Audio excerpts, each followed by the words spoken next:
Friends మా వినాయక చవితి అయితే 10 days complete అయిపోయింది పూజలతో.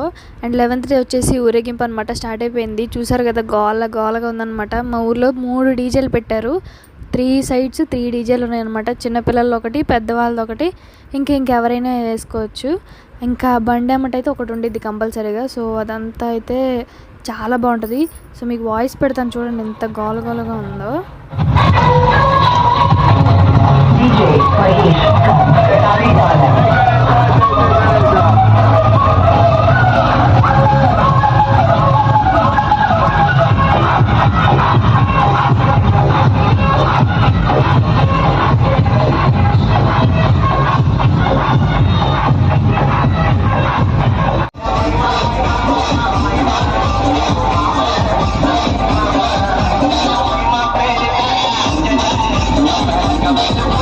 ఫ్రెండ్స్ విన్నారు కదా. అండ్